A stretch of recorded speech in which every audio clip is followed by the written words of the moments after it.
El agua me mordió los pulmones como un perro rabioso. No vi el cielo ni escuché las lanchas de Valle de Bravo. Solo sentí el peso del lago empujándome hacia abajo.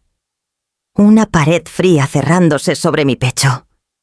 Pataleé a ciegas, tragando agua, buscando aire como quien busca una moneda caída en la noche. Entonces lo escuché arriba, nítido, cortándome la espalda como un látigo. Solo bromeaba contigo. Abuela. La risa de Iván cayó al agua y me siguió al fondo. Una risa clara, joven, dueña de la orilla. Quise gritar su nombre, pero la boca me ardía de agua y miedo. El cuerpo no me obedecía. Sentí el tirón de un calambre en la pantorrilla, y la memoria me disparó una imagen absurda yo. Doña Leocadia Briones, maestra jubilada de literatura. 72 años, dando clases sobre Neruda en un salón caliente de la Roma, diciendo que el mar es pecho y cuna. ¡Qué ironía! Ahora el agua era puño y fosa. Subí a la superficie una vez. Apenas, como una burbuja cansada. Alcancé a ver la orilla, los pinos oscuros, unas velas lejanas, el muelle con niños correteando. Y a Iván, mi nieto, en la tabla de pádel. Tenía el cabello goteando y esa sonrisa torcida que me había inquietado desde hace meses. Una sonrisa aprendida. No nacida.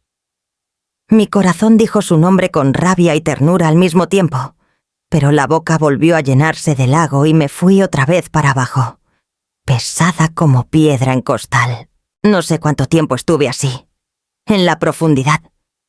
Una calma ajena se pegó a mis oídos, como si alguien cerrara una puerta y apagara el mundo. Vi unas hebras de luz, delgaditas, temblando. Me dije que no, que todavía no. Pensé en Aurelio, mi hijo, y en la cajita de madera donde guardo su última carta.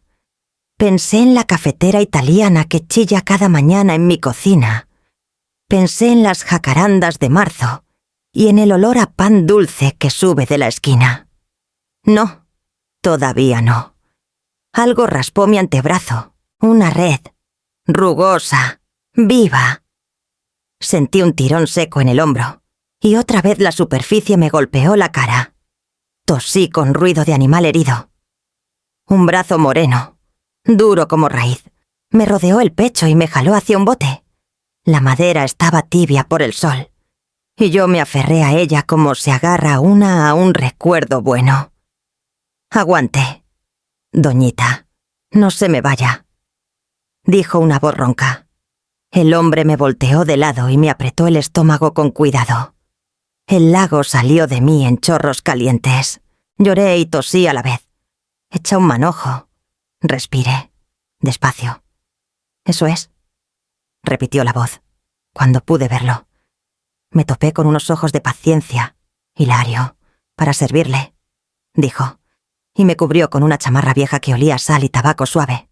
La red, aún húmeda, descansaba en el fondo del bote como un animal domado. Me quedé mirando la orilla, buscando a Iván.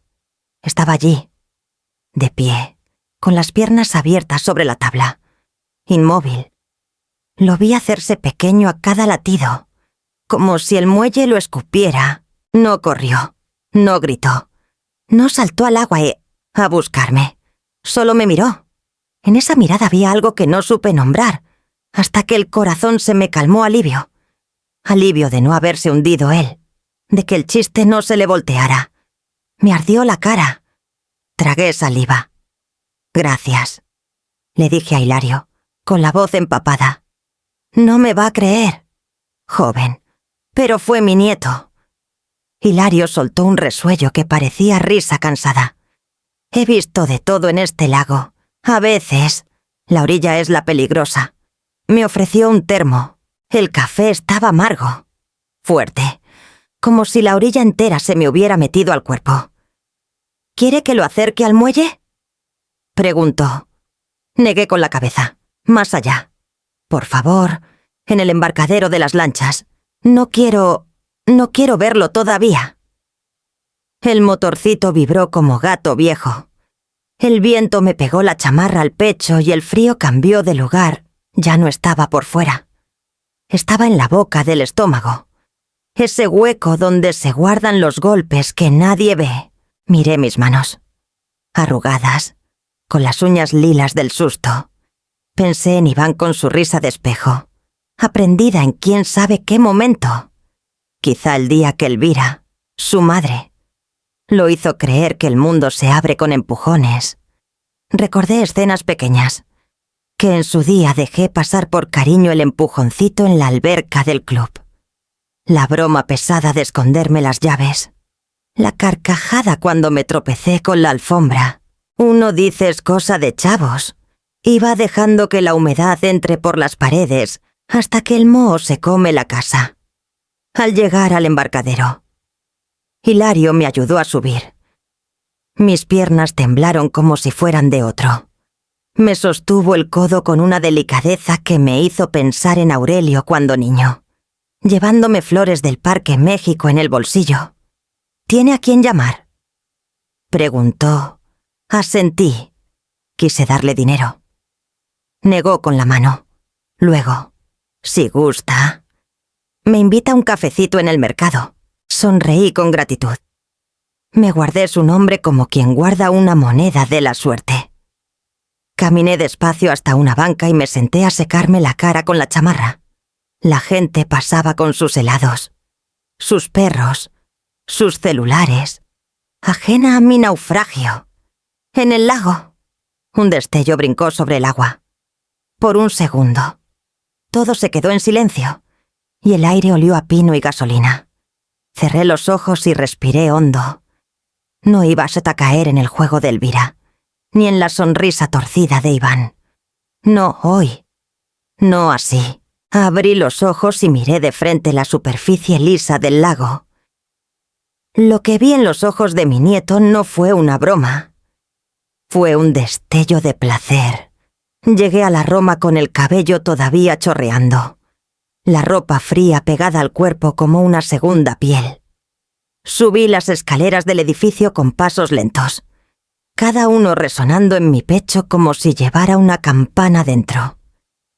El portero me miró raro. Quiso preguntar algo, pero se mordió la lengua. En esa vecindad ya estaban acostumbrados a mis silencios. Abrí la puerta y allí estaban. Elvira salió de la sala con un gesto de alarma perfectamente ensayado. Me extendió los brazos como si de verdad le preocupara mi estado. Pero sus ojos brillaban con un destello incómodo. Como cuando alguien recibe una visita inesperada que no encaja en sus planes. «Doña Leocadia, ¿qué le pasó?», preguntó, con la voz un poco más aguda de lo normal. Antes de que yo pudiera contestar, Iván apareció detrás de ella, el cabello todavía húmedo, la camiseta pegada al torso, las mejillas rojas por el sol. Sonreía, pero no era la sonrisa fresca de un joven, sino una sonrisa nerviosa, torcida, que se le escapaba como quien quiere ocultar una travesura demasiado pesada. Nada, dije secándome el cuello con la toalla. Un accidente en el lago. Nada más. Elvira frunció los labios y me miró de arriba abajo. Luego, como si hubiera recordado algo, palmeó el aire con teatralidad. «¡Qué susto nos da!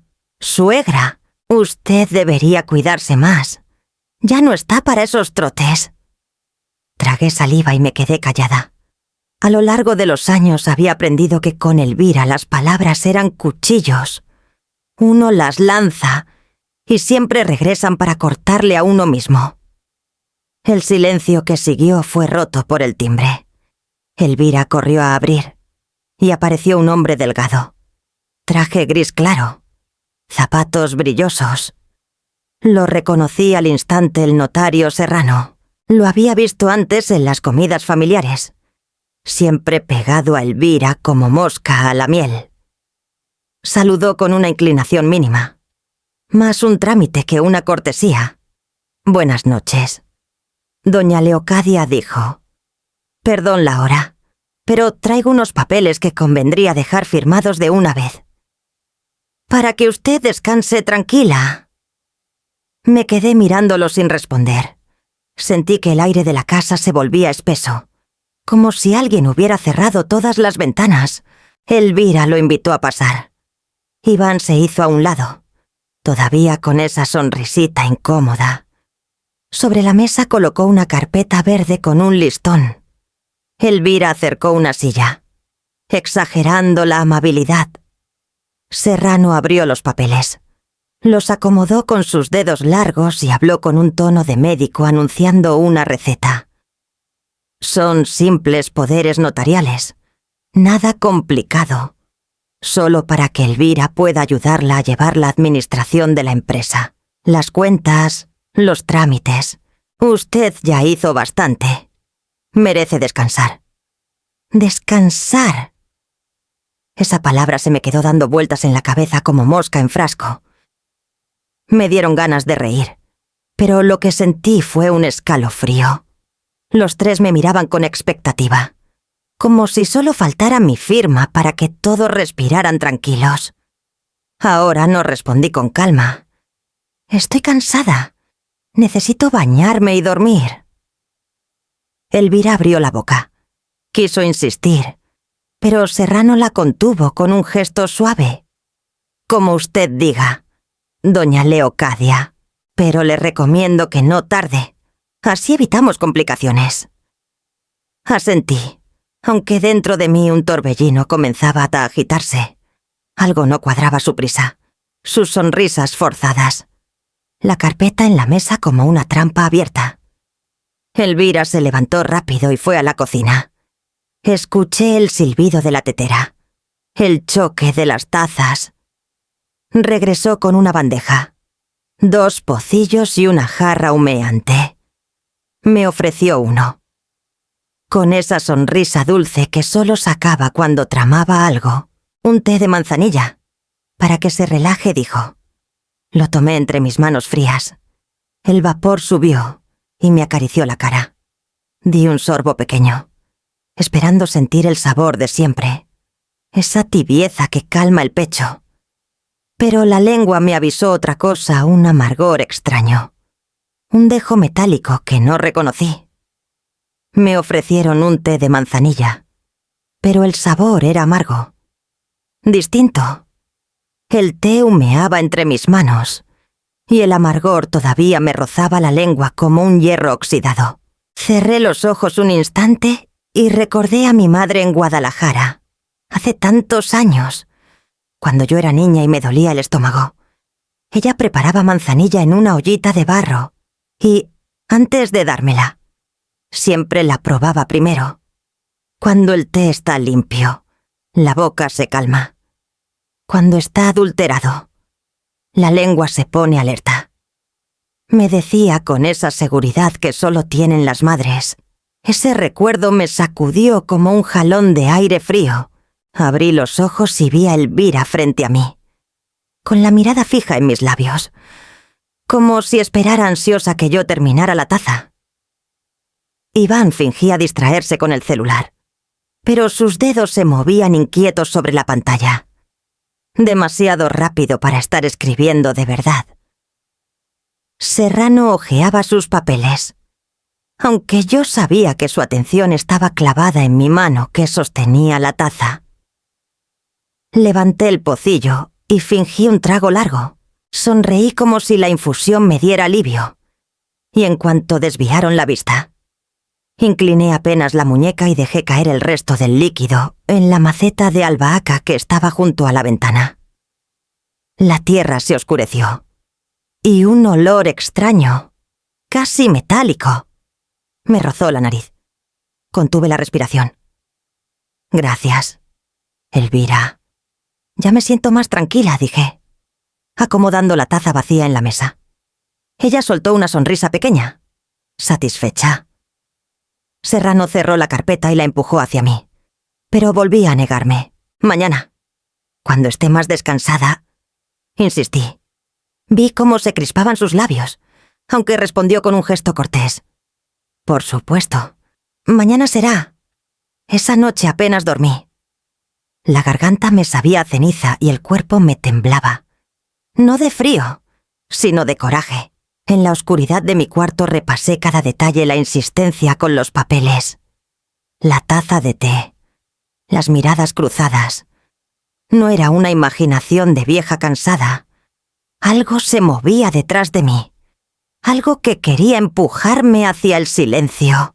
Al día siguiente, la rutina parecía la misma, pero los gestos cambiaron de tono. Elvira se mostró más atenta que de costumbre. Me ofreció pan dulce. Me preguntó 3 veces si quería que me acompañara a Kelas a la farmacia. Incluso ordenó a Iván que bajara la basura. Cosa que nunca nos hacía. Yo observaba todo en silencio, como quien ve una obra de teatro con el final anunciado. Cerca del mediodía. Sonó el teléfono de la casa. Lo contesté. Y al otro lado una voz temblorosa se identificó. Tía Leo, soy Raquel. Me sorprendió. Raquel, sobrina política de Elvira. Rara vez me llamaba. Siempre había sido reservada. De esas personas que prefieren observar desde un rincón. Su tono esa vez era distinto, entrecortado, como si alguien la escuchara. ¿Todo bien? Hija, pregunté.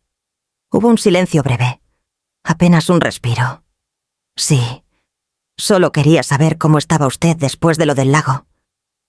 Supe lo que pasó, dijo rápido. Estoy bien, gracias a Dios. Fue un accidente. Ajá. Accidente, repitió. Y noté que la palabra se le atoraba en la lengua. Evitaba afirmarla con convicción. Luego bajó la voz, tanto que apenas la escuché. Tenga cuidado. Tía, no todos quieren verla tan fuerte como siempre. El corazón me dio un brinco, antes de que pudiera pedirle explicaciones. Escuché ruidos en su línea, como voces detrás. Raquel murmuró. Nos vemos pronto, en persona. Mejor así. Y colgó de golpe. Me quedé con el auricular en la mano. El pitido seco llenando mis oídos. Caminé hacia el espejo del pasillo y vi mis propios ojos. Cansados pero atentos. En el reflejo noté cómo algo se había quebrado dentro de mí. Ya no podía llamar paranoia a lo que sentía. Ese día entendí que no era paranoia. Alguien me quería silenciar. Esa tarde, después de la llamada de Raquel, me encerré en mi cuarto con la persiana medio bajada y la radio sonando bajito, como si el murmullo de las voces ajenas pudiera protegerme de las mías. Me dejé caer en el sillón de mimbre y miré el baúl de madera donde guardo las cartas de Aurelio.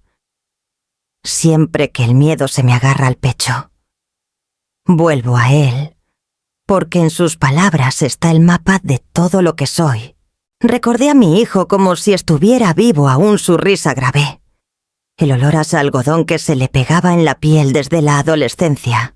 Los viajes a Puebla para supervisar la empresa textil que fundó con tanto empeño. Me confiaba todo, desde la calidad de las telas hasta el trato con los trabajadores. Mamá me decía cuando la enfermedad ya empezaba a devorarlo. Si algo me pasa, cuida lo nuestro, que la fábrica no caiga en manos de cualquiera. Es sudor de familia, no negocio de ocasión. Yo le juré que así sería, aunque en el fondo temblaba de miedo. Porque ya entonces Elvira se paseaba como sombra por los pasillos de la oficina. Cuando Aurelio empezó hasta a enfermar de verdad. Ella se ofreció a Ken ayudarme con los trámites, con la administración, con las llamadas que él ya no podía contestar. Yo, ingenua, acepté. Su voz suave convencía a los proveedores. Su presencia elegante daba confianza en las juntas. Pero detrás de ese maquillaje de eficacia había otra intención cada vez que Aurelio se debilitaba más. Ella extendía su control, metiendo las uñas en las cuentas, en los contratos, en las decisiones. Recuerdo el día que Aurelio me pidió un favor con la voz quebrada. «Mamá, no permitas que Elvira maneje sola la empresa. Si yo no salgo de esta. Busca un consejo, busca apoyo, pero no la dejes». Yo asentí, con lágrimas colgando en los ojos. Él se fue poco después, y yo me quedé con la promesa tatuada en el alma. Pero Elvira, más rápida que mi duelo, se instaló en la silla de dirección como si hubiera nacido para ella. Y todos en la oficina comenzaron a verla como la nueva señora de los hilos. Mientras tanto, Iván crecía a la sombra de su madre. Lo vi de niño con las rodillas raspadas, pero ya con el mismo gesto arrogante que hoy me helaba la sangre. Nunca le faltó nada, desde que cumplió 6 años. Yo había abierto un fondo universitario para él, con la idea de darle un futuro sólido.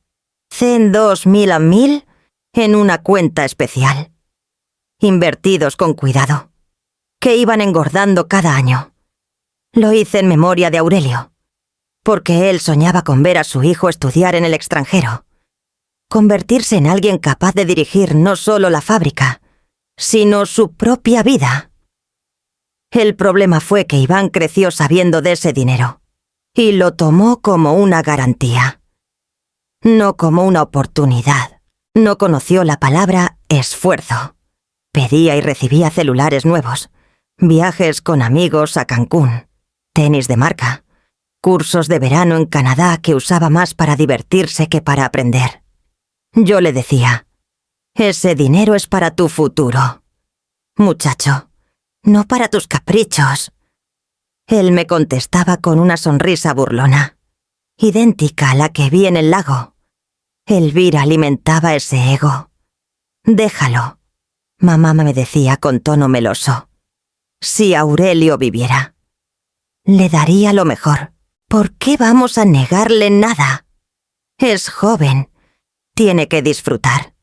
Y poco a poco me fui sintiendo extraña en mi propia casa, desplazada de las decisiones, como una voz apagada por las cortinas. Aquella noche, con el recuerdo del té amargo todavía en la garganta, comprendí que no podía seguir siendo espectadora.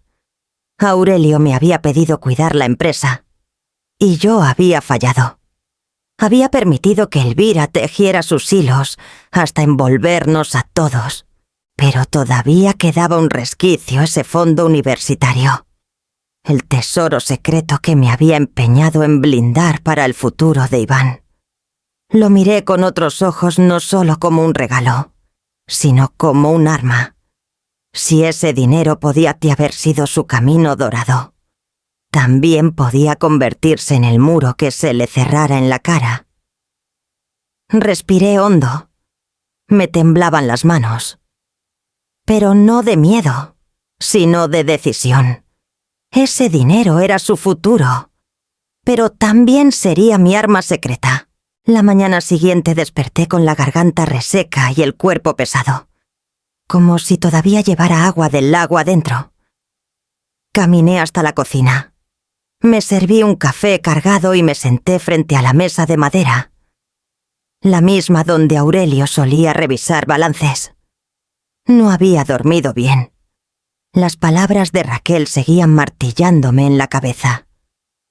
De pronto tocaron la puerta. El sonido era distinto al timbre elegante con el que Serrano siempre anunciaba su llegada. Este era un golpeteo rítmico, firme, casi campesino. Abrí, y allí estaba don Hilario, el viejo pescador que me había salvado. Su sombrero de palma lo hacía parecer más pequeño, y sus ojos, hundidos por los años, tenían la calma de quien ya ha visto demasiado. Doña Leo dijo con una voz rasposa, pero amable, le traje algo que quizá le sirva. Me aparté para dejarlo pasar. Elvira no estaba en casa. Iván había salido temprano. Así que tuve un respiro de intimidad. Don Hilario sacó de su chaqueta un celular viejo, con la pantalla cuarteada. Lo colocó frente a mí como si fuera una reliquia. Mire, Yo grabé sin querer cuando la saqué del agua.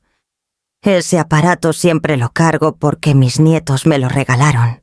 No graba muy bien, pero se alcanza a ver lo que pasó.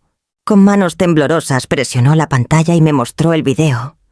Ahí estaba yo, flotando a medias, enredada en su red como un pez cansado. Se escuchaba de fondo la risa de Iván, antes de perderse entre los ecos del viento.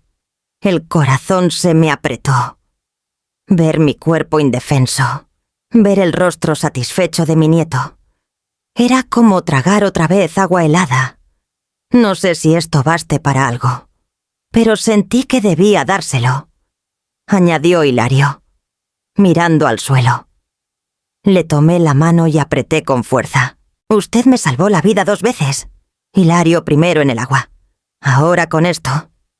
El viejo asintió, como si entendiera que esa carga ya no era solo mía. Pero el destino, a veces, se empeña en subrayar sus intenciones.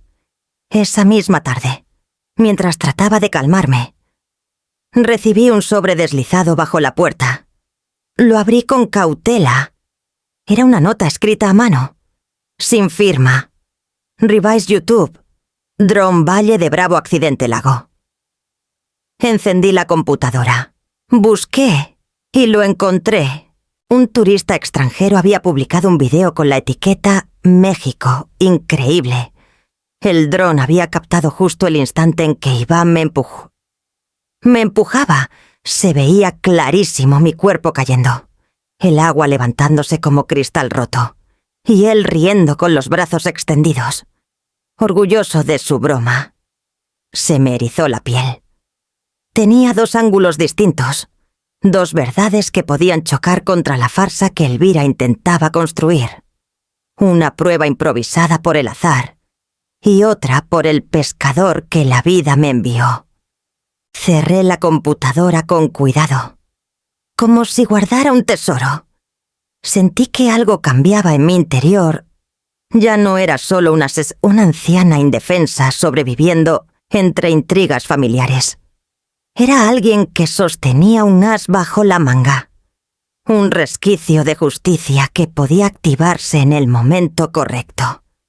Esa noche, antes de dormir, escondí el celular de Hilario en el fondo de mi armario, entre las cartas de Aurelio, y guardé el enlace del dron en un papel doblado que metí dentro de mi Biblia. Sabía que Elvira podía revisar cajones, papeles, incluso mi bolso, pero no se atreverías a meter la mano en la palabra de Dios. Apagué la luz y me recosté, sintiendo por primera vez en semanas una especie de alivio. No era ingenua, sabía que la guerra apenas empezaba, que Elvira y Serrano no se detendrían. Pero ahora tenía algo que ellos no imaginaban. Si llegaba el momento, esas imágenes hablarían por mí. Esa mañana caminé por la colonia Roma con el corazón encogido. El aire olía a café recién molido y a pan dulce de las panaderías. Pero yo apenas lo percibía. Había recibido la llamada de un viejo conocido de Aurelio, un abogado jubilado al que no veía desde hacía años, Mateo de la Cuesta. Me citó en un café discreto, de esos con mesas de hierro forjado y manteles a cuadros que parecen resistir el paso de las décadas. Al entrar lo reconocí enseguida. Aunque el tiempo lo había cubierto de canas y de arrugas profundas, seguía teniendo esa mirada clara, firme, la de un hombre acostumbrado a pesar cada palabra. Se levantó con esfuerzo para saludarme y me ofreció la silla frente a él. Doña Leonor dijo con voz grave pero cálida: «Me alegra verla. Aunque lamento que sea en estas circunstancias, nos sirvieron café». Yo lo observaba, intrigada, hasta que Mateo sacó de su portafolio de cuero un sobre grueso, cerrado con cera roja. El símbolo era inconfundible, el sello personal de Aurelio. Mi pulso se agitó. Esto me lo dio su hijo. Explicó, hace varios años. cuando ya estaba enfermo. Me pidió guardarlo hasta que llegara el momento. Me dijo que yo sabría cuándo entregárselo. Empujó el sobre hacia mí con delicadeza, como si llevara dentro un secreto demasiado pesado. Yo lo toqué con la yema de los dedos y sentí un calor extraño, como si Aurelio estuviera ahí, hablándome desde otra dimensión. ¿Por qué ahora? Mateo, pregunté casi en un susurro. Él me sostuvo la mirada. Porque su familia no está actuando con transparencia. Sé que Elvira presiona, que Serrano ronda la casa, y porque la vi vulnerable en el lago. Eso no fue un accidente. No contesté. El silencio me traicionaba más que cualquier palabra. Con manos temblorosas rompí la cera y saqué la carta. La caligrafía de Aurelio me golpeó directo al corazón firme, inclinada, con la tinta azul que siempre usaba. Madre, si lees estas líneas es porque ya no estoy. Te ruego que no confíes ciegamente en Elvira. Yo la quise, sí, pero aprendí tarde que su amor está hecho de intereses. Cuida la fábrica, cuida lo que construimos. No lo entregues. Iván merece un futuro, pero no a costa de destruir el legado de nuestra sangre. Confío en ti. Confío en que no entregarás lo nuestro a Elvira. Con amor, Aurelio. Las letras se me nublaron por las lágrimas. Apreté el papel contra mi pecho y sentí que Aurelio me hablaba desde la tumba. Era un recordatorio y, al mismo tiempo, una orden. Él sabía. Murmuré. Siempre lo supo. Mateo me puso la mano sobre el brazo, con una fuerza que me sostuvo. Usted no está sola, Leonor. Yo conocí a su hijo y sé lo que quería. Si necesita apoyo legal, estoy dispuesto a ayudar, aunque ya no esté en activo. Asentí con gratitud. Aunque dentro de mí se encendía otra cosa, no era solo el recuerdo de Aurelio, era un deber. Me había confiado su vida, su obra, su sueño. Y ahora, con esa carta en mis manos, tenía la prueba de que mi instinto no se equivocaba. Guardé la carta en mi bolso, segura de que nunca debía separarme de ella. Y al salir del café, mientras el sol de mediodía me cegaba un instante, sentí que Aurelio me caminaba al lado. Mi hijo me hablaba desde la tumba, y yo debía obedecer.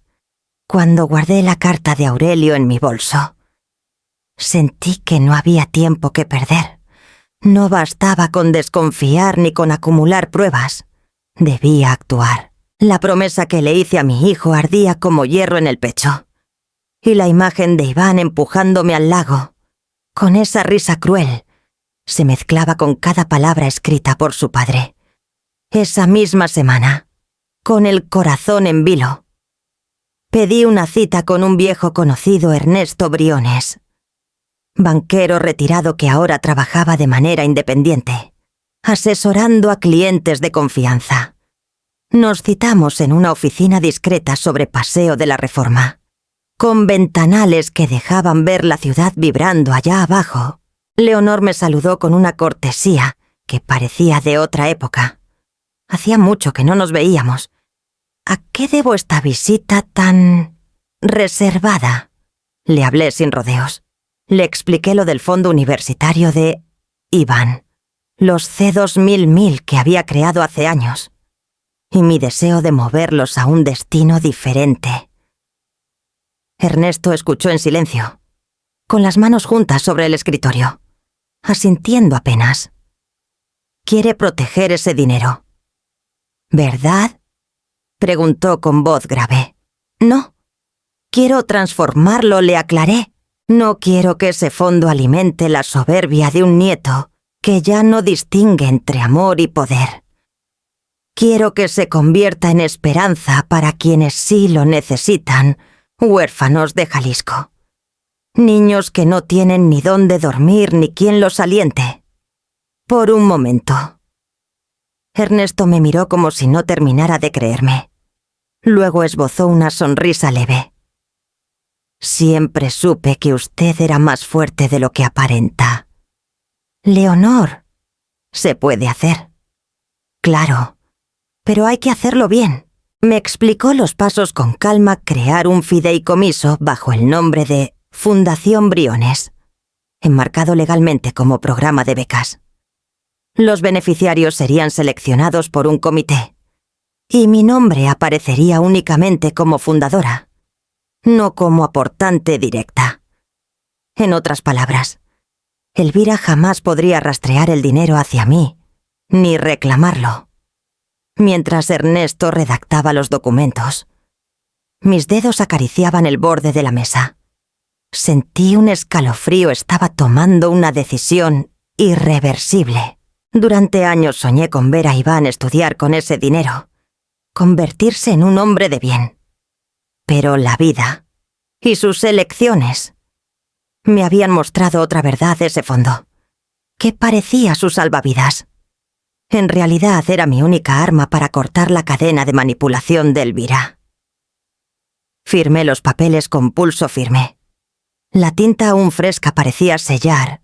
Algo más que un trámite, era el cierre de un ciclo y el inicio de otro. Ernesto me entregó una copia en una carpeta discreta. Aquí tiene. Ya no es un fondo universitario. Ahora es un fideicomiso para niños huérfanos. Nadie, salvo usted y yo, lo sabe. Salí de la oficina con una mezcla de alivio y vértigo. Pasé unos minutos por la avenida, entre el ruido de los coches y el bullicio de la ciudad. Todo seguía igual: los edificios altos, los vendedores ambulantes, los oficinistas con prisa. Pero dentro de mí algo había cambiado. Esa noche, en la casa de la Roma, Elvira apareció sonriente, como si nada hubiera pasado. «¿Ya descansaste?», suegra preguntó, con ese tono de miel que siempre esconde veneno.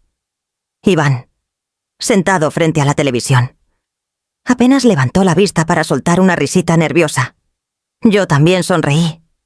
Les serví la cena con calma, fingiendo normalidad.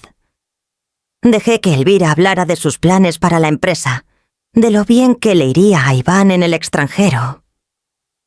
Yo asentía como si compartiera su entusiasmo, guardando el secreto en mi pecho, porque ahora ellos vivían bajo una ilusión. Creían que el futuro de Iván seguía intacto, que su fondo lo esperaba para abrirle puertas. No sabían que ese futuro ya había desaparecido, transformado en algo más noble, más grande. Al apagar la luz de mi habitación, me quedé mirando el techo en silencio. Había roto una tradición, sí, pero también había protegido la promesa de Aurelio. Su legado no se perdería en las manos de Elvira, ni en los caprichos de Iván. Se convertiría en alas para quienes realmente las necesitaran. 2 semanas después, Iván descubriría que su futuro había desaparecido. Elvira tenía esa habilidad especial para aparentar que todo estaba en orden, incluso cuando la tensión podía cortarse con un cuchillo. 1 semana después del trámite con Ernesto Briones, organizó una comida en casa con la excusa de celebrar en familia. Yo lo presentí desde que vi a los meseros entrando con charolas. Los manteles de lino recién planchados y las flores rojas en los floreros de cristal. No era una comida familiar. Era una puesta en escena.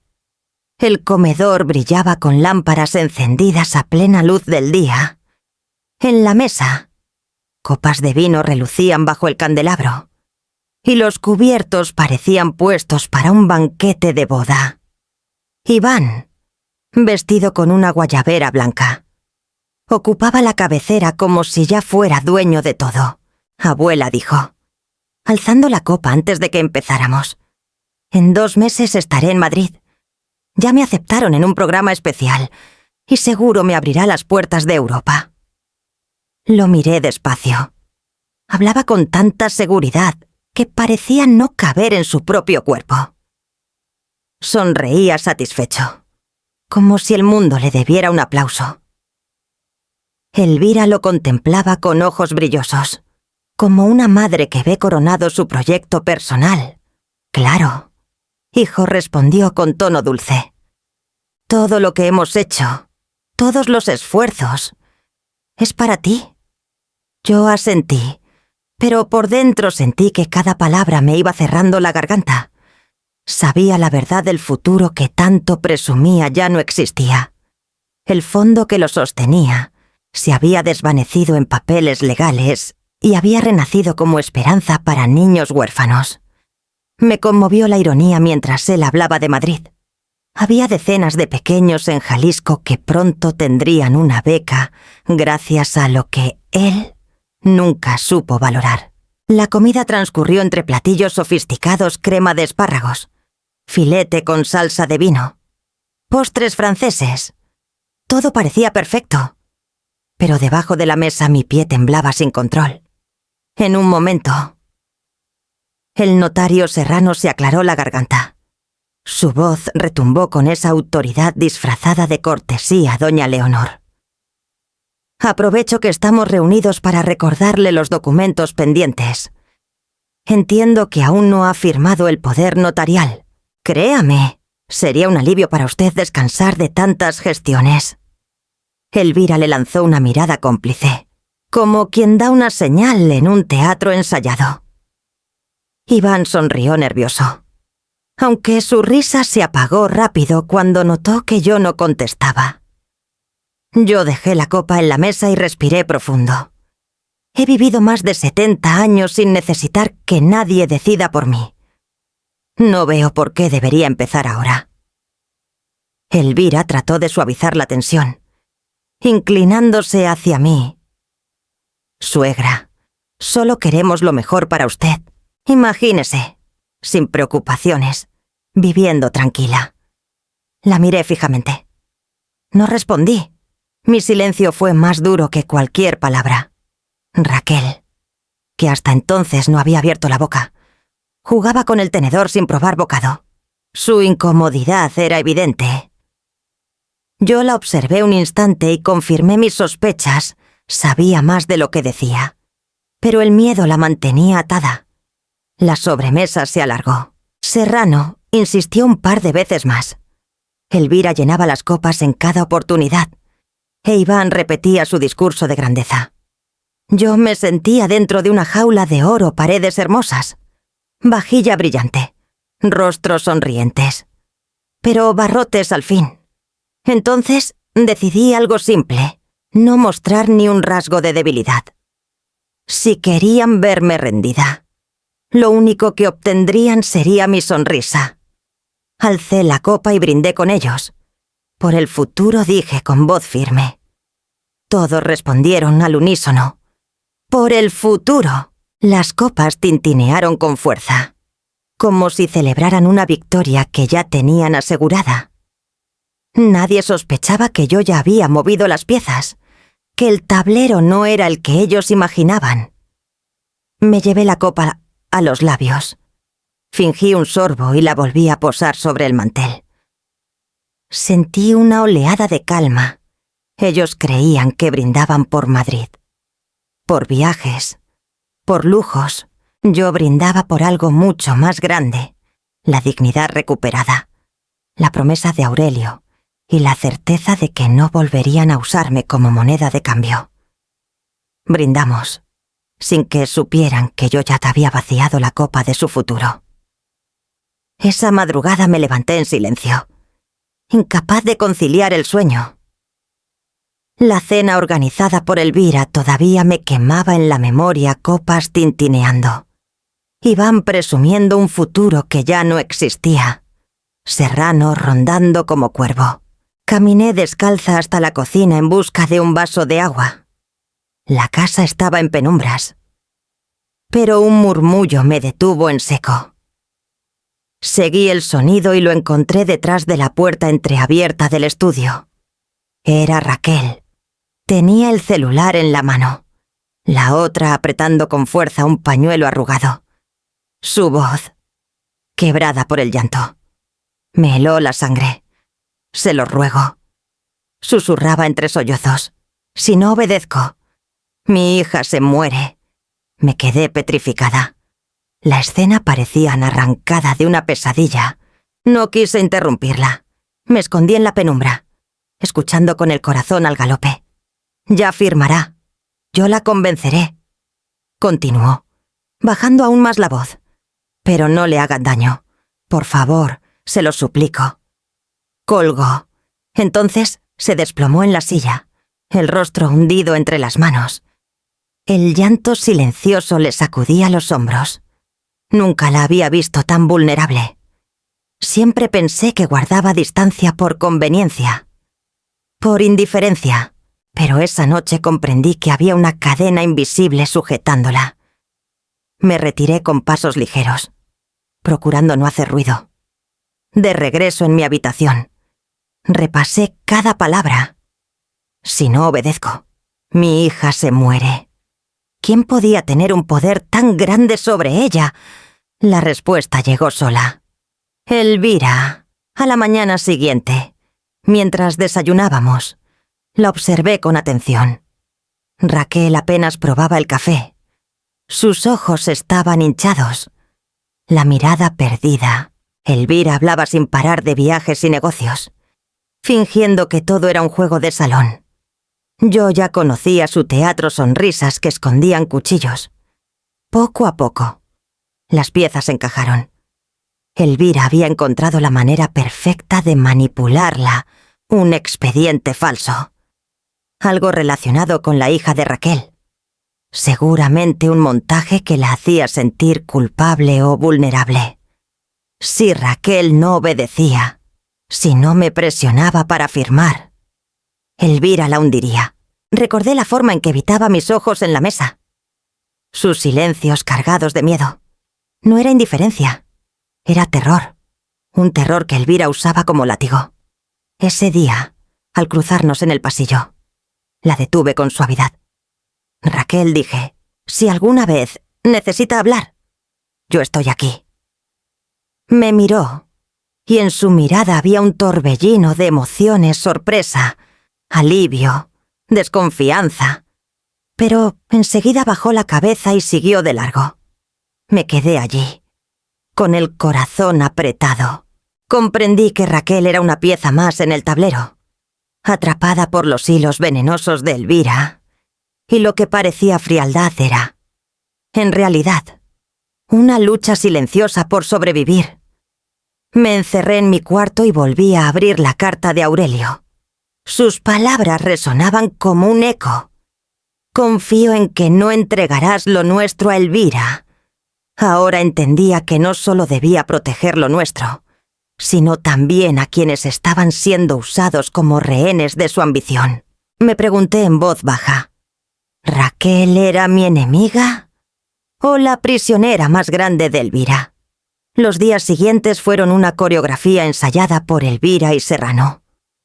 Cada movimiento estaba calculado, llamadas discretas, visitas repentinas, papeles que aparecían bajo la excusa de no hay prisa, pero conviene avanzar.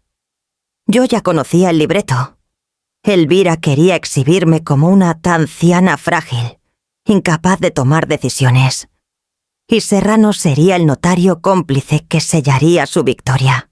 Una mañana, mientras desayunaba, Elvira entró con su sonrisa envenenada.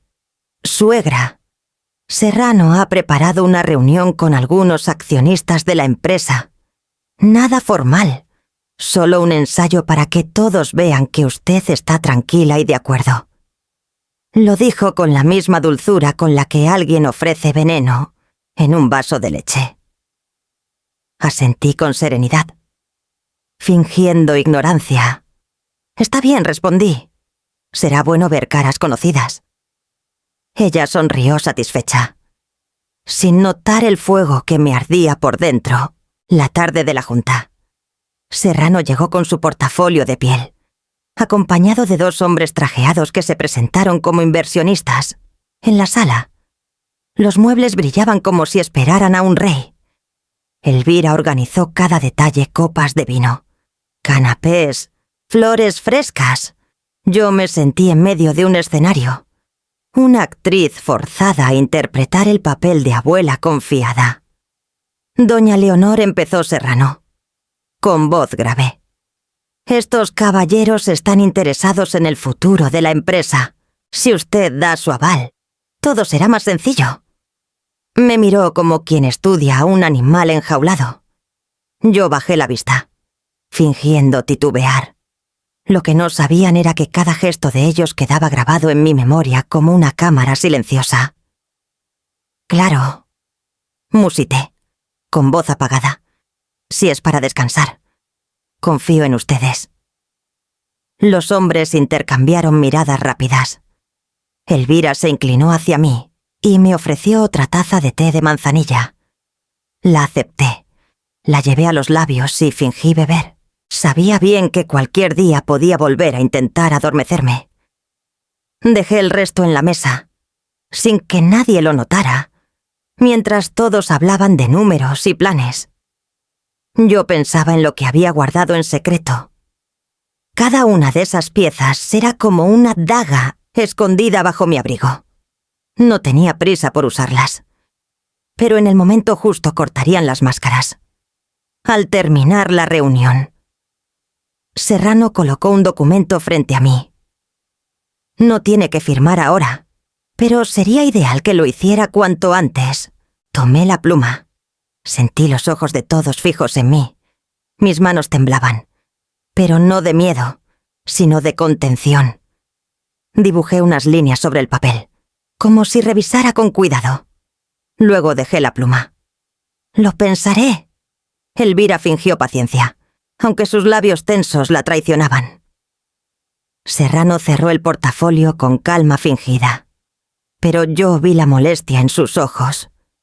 Cuando la sala quedó vacía, me quedé sola unos minutos. Respiré hondo. El silencio de la casa me envolvía como un recordatorio de lo que estaba en juego. Afuera, la ciudad seguía su ritmo. Adentro, cada rincón parecía testigo de un combate invisible. Acepté firmar, pero en mi mente ya había firmado otra cosa su sentencia. El despacho de Serrano en Polanco parecía más un escenario que una oficina de abogados.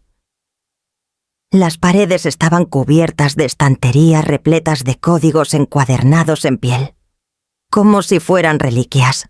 En el centro, una mesa larga de madera brillante se extendía como un río oscuro, rodeada de sillas altas. El aire olía a incienso y a poder mal disimulado. Elvira entró primero, impecable con su vestido azul marino y un collar de perlas que relucía bajo las lámparas.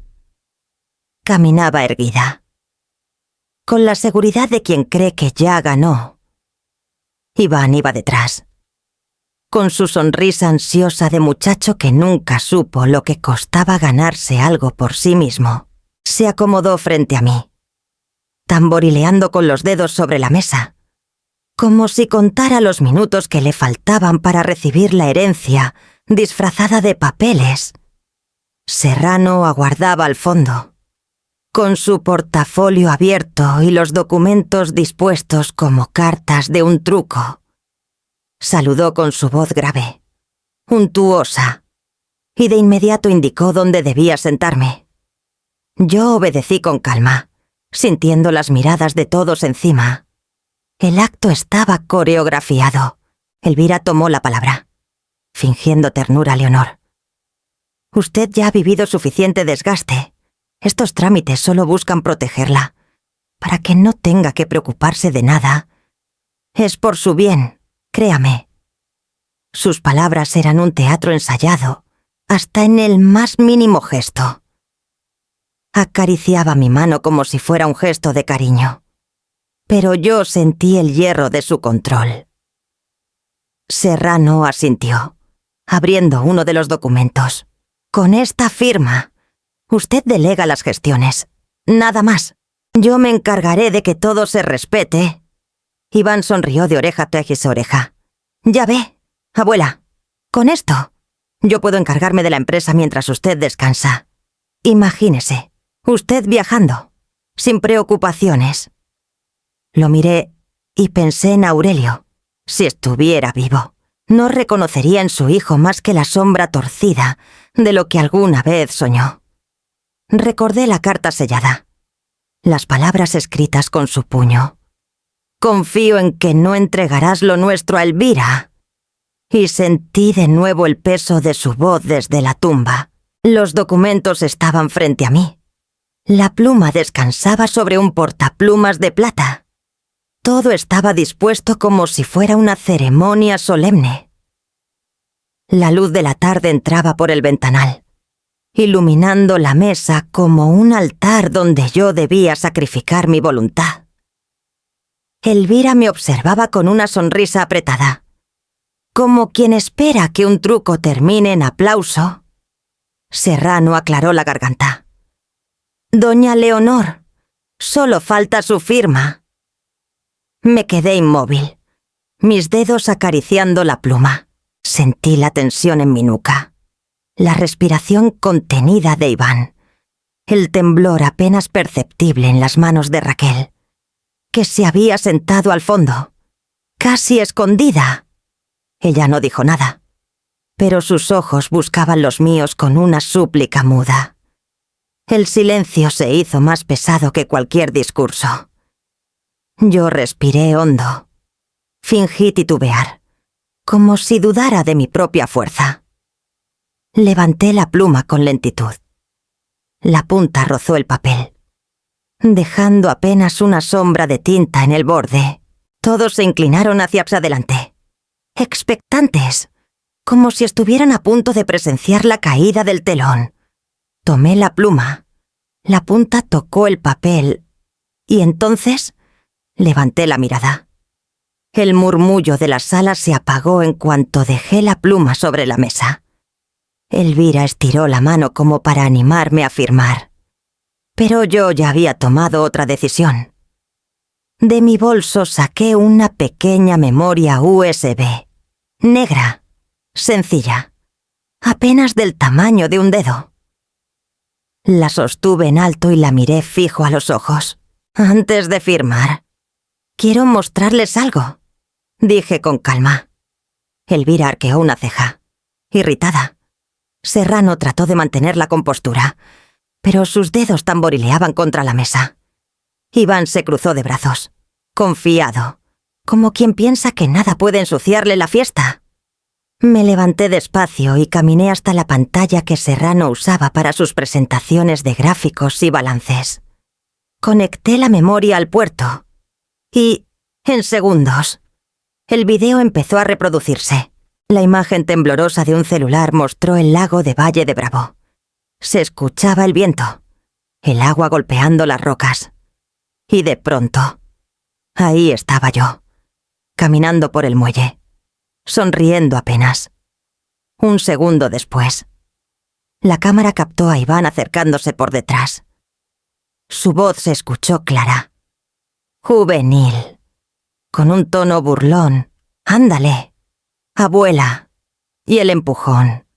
Mi cuerpo cayendo, el agua tragándome, un chapoteo, un grito ahogado, yo manoteando, hundiéndome. La imagen cambió, el ángulo del dron mostró la escena desde arriba. Ahí estaba mi cuerpo flotando unos segundos antes de perder fuerzas. Mientras en la orilla se escuchaba la risa de Iván. «Solo bromeaba contigo». Abuela se oía nítido, seguido de carcajadas. La sala quedó helada. Nadie respiraba. Elvira palideció, sus labios abiertos sin palabras. Serrano ajustó sus lentes, buscando una salida que no encontraba. Raquel apretó las manos contra el regazo, los ojos humedecidos. Iván, rojo de furia, se levantó de golpe. Eso no significa nada, era un juego, solo un juego, pero su propia voz lo condenaba. La risa se repetía en el eco del video, como un martillazo imposible de negar. Me giré hacia él, mirándolo directo, con la serenidad de quien ya no tiene miedo. Un juego no deja a una mujer de 70 años luchando por respirar. Un juego no deja marcas de agua helada en mis pulmones. Elvira intentó recuperar el control, con esa voz suya que solía encantar a incautos. «Leonor, por favor, no malinterprete. Iván es joven, imprudente, pero jamás querría...» La interrumpí con un gesto firme. Lo que vi en los ojos de mi nieto ese día no fue una broma, dije, dejando que cada palabra cayera como piedra en el agua. Fue un destello de placer. La sala quedó en silencio absoluto. El video seguía proyectado en la pantalla, congelado en la imagen de mi cuerpo hundiéndose, una verdad imposible de enterrar. No era una broma, era un intento de borrarme. El silencio que dejó el video aún pesaba en el aire como una losa. Yo me mantenía de pie, frente a todos, mientras en la pantalla seguía congelada la imagen de mi cuerpo y Nick hundiéndose en el lago. Nadie se atrevía a moverse. Nadie, salvo Raquel. Se levantó temblando, las lágrimas resbalándole por las mejillas. Con pasos inseguros se acercó hasta mí y, de su bolso, sacó otra memoria USB, de color plateado. La sostuvo con manos trémulas. «Doña Leonor, no puedo seguir callando». Su voz se quebró. «Perdone todo lo que hice. No lo hice por ambición. Lo hice porque me tenían atrapada». Serrano frunció el ceño. Elvira se incorporó como una fiera y dio un paso hacia ella. «Raquel, siéntate», ordenó con dureza. Pero Raquel negó con la cabeza y colocó la memoria en mis manos. Yo la conecté sin decir palabra. La pantalla cambió y la sala se llenó con un audio nítido, grabado en secreto. Primero, el sonido de una puerta cerrándose. Luego, la voz inconfundible de Elvira, fría, venenosa, calculadora. «Si no firmas lo que te digo, tu hija se muere. Tengo cómo hundirla. Tengo pruebas falsas que pueden llevarlas a la cárcel.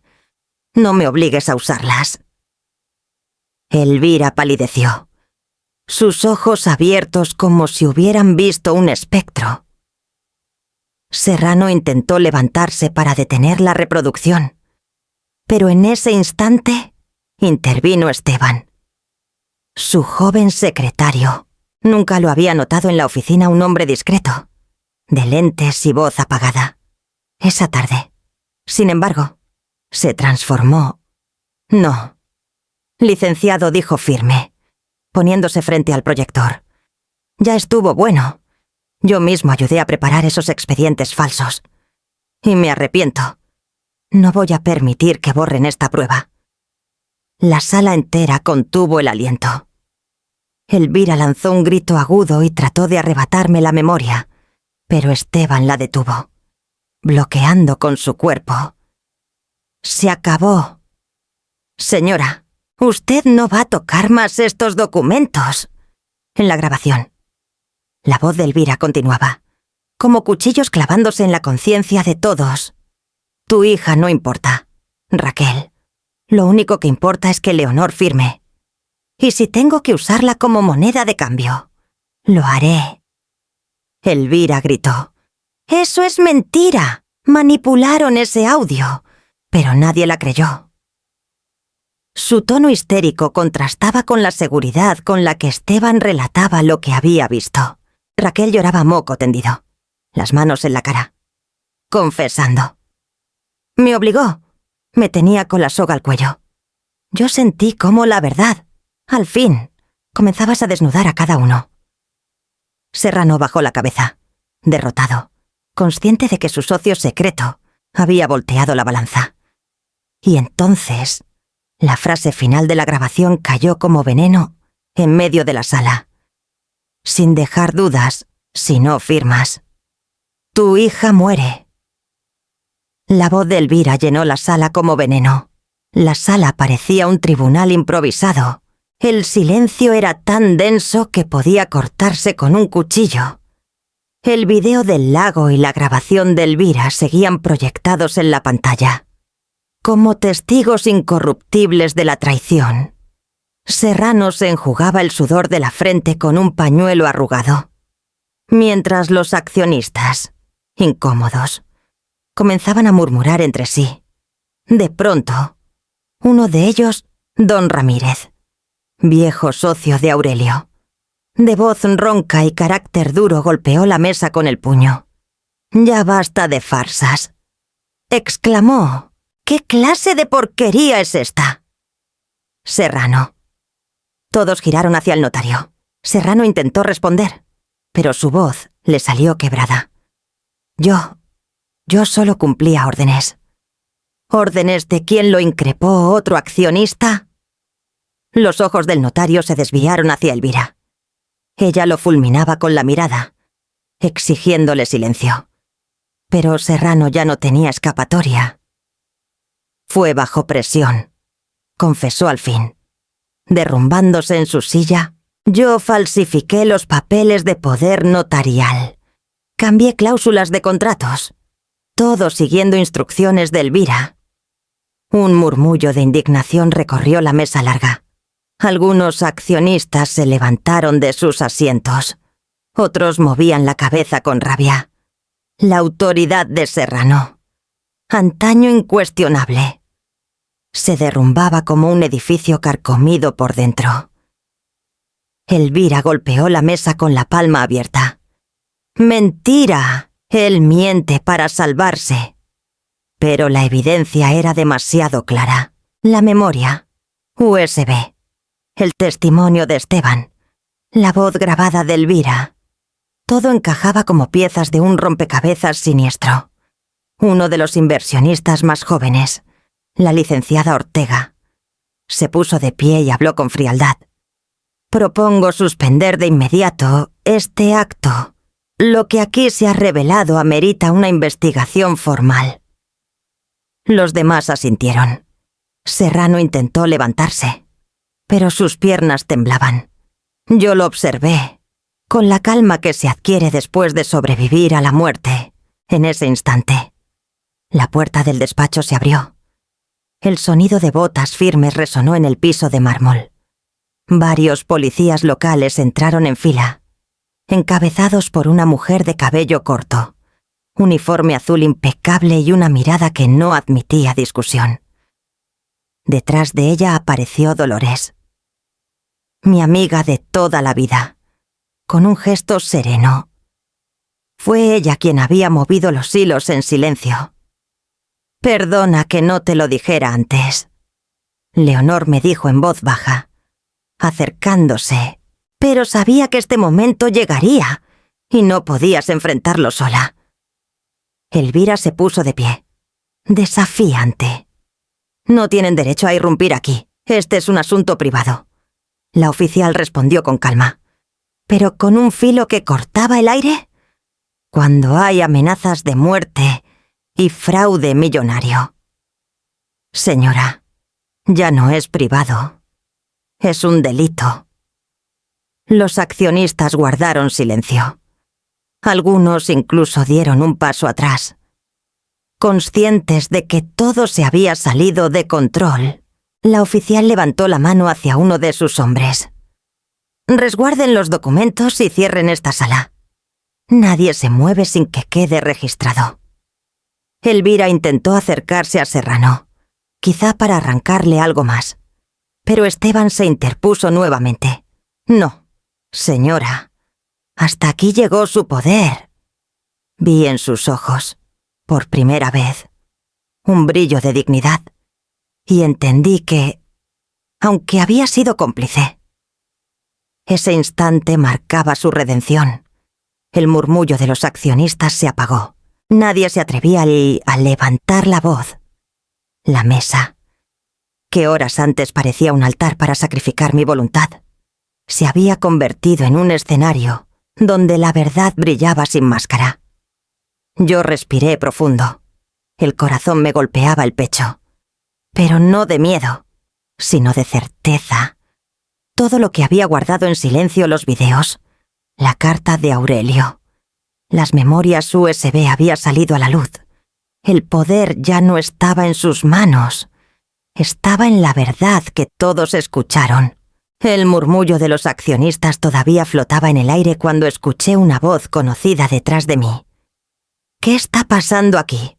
Me giré despacio y lo vi. Andrés, mi hijo, con la misma mirada de Aurelio cuando era joven, pero endurecida por los años y la ambición. Llevaba todavía la maleta del viaje en la mano, su saco arrugado por las prisas. No esperaba encontrarlo tan pronto. Elvira, al parecer, había movido sus fichas rápido, Andrés dije con un hilo de voz, sintiendo cómo se me quebraba el alma. Tenías que ver esto con tus propios ojos. Él dejó la maleta en el suelo y recorrió con la vista la sala los accionistas de pie. Los policías en guardia. Elvira con el rostro desencajado. Serrano hundido en la silla. Finalmente. Sus ojos se clavaron en mí. Me llamaron en el aeropuerto, dijo con tono áspero. Dijeron que estabas haciendo un espectáculo. ¿Qué pretendes? Mamá. Sentí que el piso se abría bajo mis pies. Un espectáculo, Andrés. Tu hijo me empujó al lago. Estuviste a punto de perderme. Él soltó una risa seca. Incrédula. Iván es un muchacho impulsivo, pero jamás haría algo así con intención. Seguro fue un accidente. Y tú estás viendo fantasmas donde no los hay. Elvira aprovechó la grieta y se abalanzó con palabras venenosas. ¿Lo ves? Andrés, tu madre está confundida. Yo lo advertí, está débil. No mide consecuencias. Solo busca arrastrarnos a todos con ella. Andrés asintió despacio, como si cada palabra de ella cayera sobre sus oídos como verdad revelada. Yo quise gritarle que abriera los ojos, que escuchara las pruebas, pero se adelantó. No sé qué audios o videos inventaron aquí, pero conozco a mi esposa. Ella nunca haría daño. Me llevé la mano al pecho. Ese dolor no tenía comparación, no era el frío del agua en mis pulmones, ni el sabor amargo del té adulterado. Era sentir que la sangre de mi sangre me daba la espalda. Dolores intentó hablar, pero levanté la mano para detenerla. Tenía que enfrentar sola esa herida. Andrés, toda tu vida he protegido lo que tu padre construyó. Aurelio me pidió en su lecho de muerte que cuidara esta empresa, y ahora ustedes quieren arrebatármela con engaños. Él negó con la cabeza. Furioso. No hables de mi hermano. No uses su memoria para justificar tus delirios. Cada palabra era un látigo. Me obligabas a revivir la muerte de Aurelio, a sentir cómo la familia que alguna vez soñamos se deshacía en pedazos. Quise extenderle la carta sellada. La voz de su hermano desde la tumba. Pero su mirada ya estaba cerrada, envenenada por las promesas de Elvira, en el fondo de la sala. Iván evitaba mirarme. Su sonrisa nerviosa lo delataba, como un niño que juega con fuego sin medir las consecuencias, y aún así, Andrés lo defendía. Respiré hondo. Tal vez era cierto, había perdido todo. No solo el control de la empresa o la confianza de los socios. Había perdido algo más profundo, más irreemplazable, la fe de mi propio hijo. Y en ese instante lo comprendí. Ese era el precio del silencio. Yo había callado demasiado tiempo, permitiendo que Elvira envenenara la mente de Andrés, que Iván creciera creyendo que todo le estaba permitido. Ese silencio me estaba costando lo más sagrado, mi familia. Lo había perdido todo, incluso la fe de mi propio hijo. El silencio que dejó Andrés tras sus palabras todavía pesaba sobre mi pecho cuando una voz joven, firme y desconocida para muchos en esa sala, rompió la tensión. Con el debido respeto, dijo un muchacho de traje oscuro, delgado, con lentes redondos que le daban un aire de seriedad inusual para su edad. Creo que todos necesitan ver esto. Era Marcos. un joven abogado recién integrado al despacho como asistente de Serrano, pero al parecer mucho más íntegro que su jefe. Llevaba una carpeta azul bajo el brazo y la colocó sobre la mesa con un golpe seco. He estado revisando documentos durante semanas. Continuó. Archivos médicos, certificados escolares, notas de hospital, todo relacionado con la supuesta enfermedad de la hija de la señora Raquel. Raquel, sentada en la esquina. Alzó la mirada con los ojos enrojecidos, como si un rayo de esperanza le devolviera el aire. Marcos abrió la carpeta y extendió varios papeles. Aquí están los resultados de las clínicas.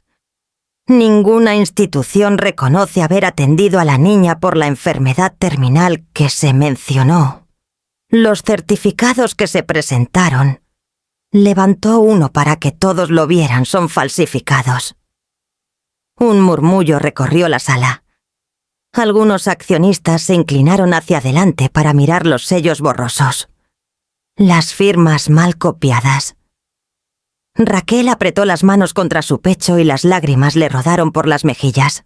Entonces, nunca estuvo enferma. Susurró, con un temblor en la voz que me desgarró.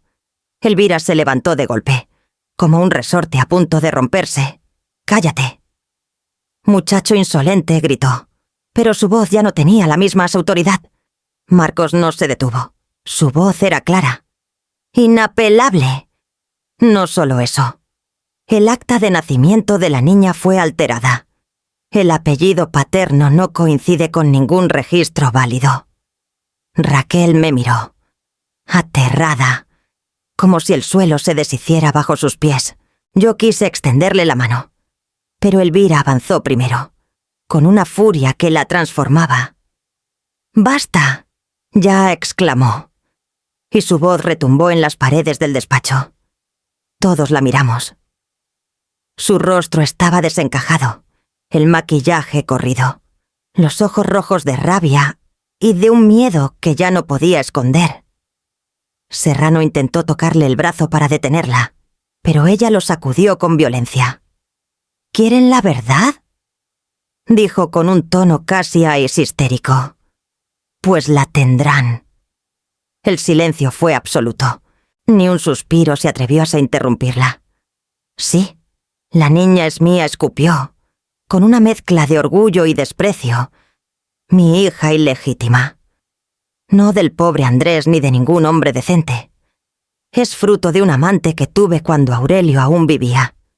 Un par de accionistas se levantaron, escandalizados. Dolores, desde la esquina, se llevó la mano a la boca. Andrés, pálido como el mármol, se tambaleó en su silla. Elvira se reía, pero era una risa amarga, rota. ¿Querían espectáculo? Pues aquí está. Sí, es mi hija. Y sí, la usé. Inventé su enfermedad para obligar a Raquel a obedecerme, para presionar al notario, para que todos ustedes hicieran lo que yo quería. Se detuvo un segundo, respirando agitada, y después lanzó la frase que nos heló a todos. La usé para conseguir lo que quería: dinero y poder. El eco de esas palabras retumbó en la sala como un disparo. Raquel cayó de rodillas, sollozando, mientras Andrés hundía la cabeza entre las manos.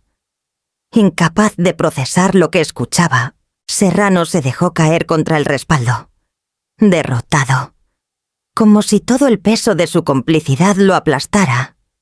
Yo la observé de pie, con el alma desgarrada, pero también con una calma fría. Por fin se había arrancado la máscara. Por fin mostraba su verdadero rostro. Y entendí que no necesitábamos más pruebas. Elvira, en su propio arranque de soberbia, había firmado su condena. La sala, que horas antes había sido escenario de manipulaciones y máscaras, se convirtió en un campo de ruinas. Elvira, todavía con el maquillaje corrido y el cabello fuera de lugar, fue rodeada por 2 oficiales. Se resistió, gritó. Escupió palabras que ya nadie quería escuchar. La arrastraron esposada, con la mirada perdida entre la rabia y el miedo. Por primera vez, la vi pequeña, frágil, despojada de todo su teatro. Serrano, en cambio, no gritó. Permaneció sentado, cabizbajo, con el rostro apagado. Cuando los oficiales lo llamaron para acompañarlos, solo asintió con un gesto resignado. La sanción era inevitable: falsificación de documentos, complicidad, abuso de confianza. Al salir, parecía un hombre que había envejecido 20 años en una sola tarde. Raquel permanecía de rodillas, destrozada. Me miró con los ojos bañados en lágrimas. «Doña Leonor, perdóneme. Yo no sabía cómo salir de ahí. Pensé que era la única forma de proteger a mi hija. Nunca imaginé el monstruo que había detrás». Me acerqué despacio y puse mi mano sobre su hombro. Sentí su cuerpo temblar como el de una niña. No tenía palabras de rencor para ella, porque lo que había vivido no era complicidad voluntaria, sino el martirio de una prisionera. «Levántese». Raquel, le susurré.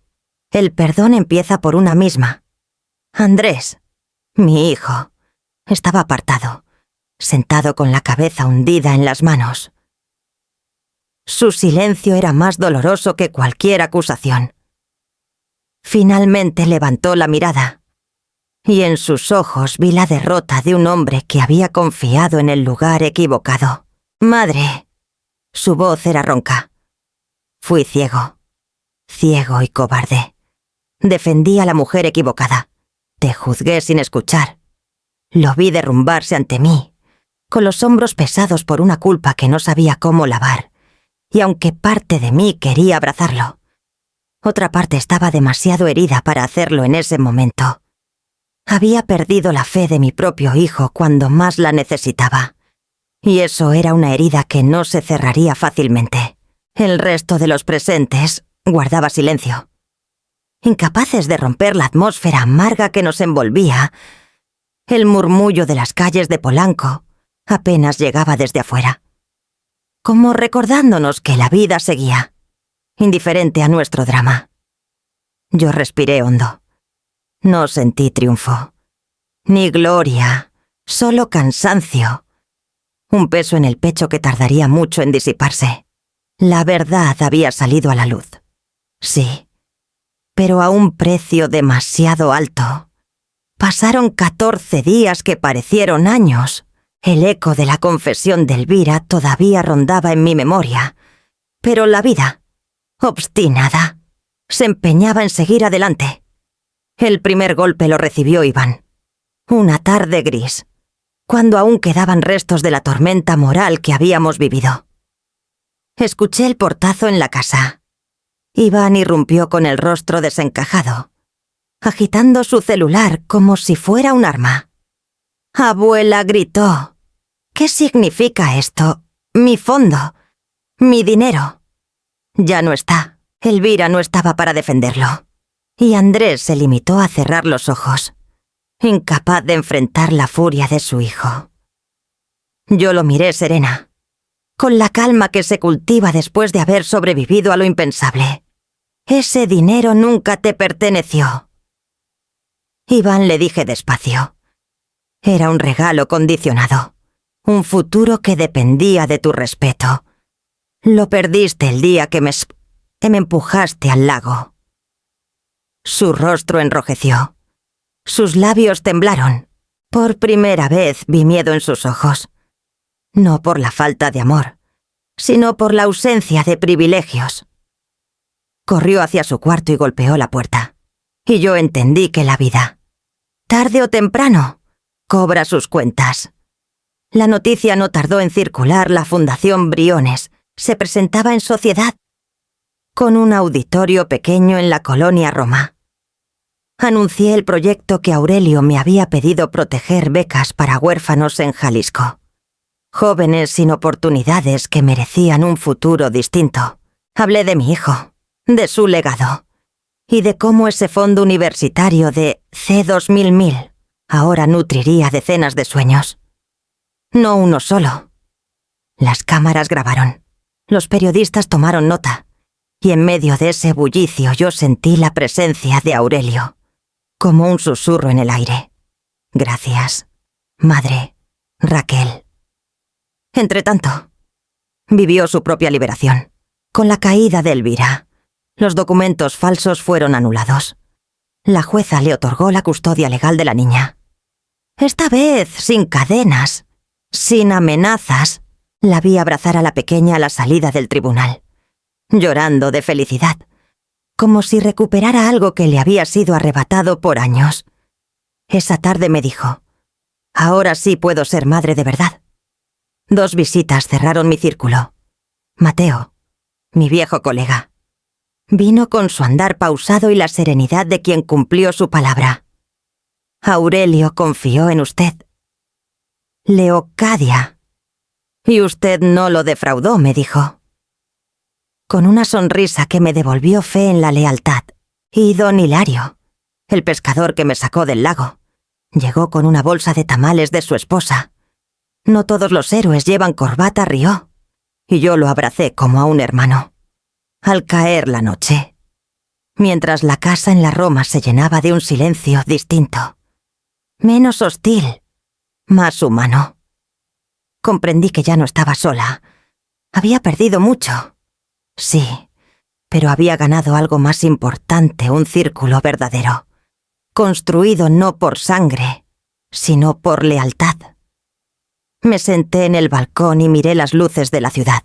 Reflexioné en voz baja, como si hablara con Aurelio, con mi madre, con la vida misma. El amor sin límites es ceguera. Poner límites también es amar.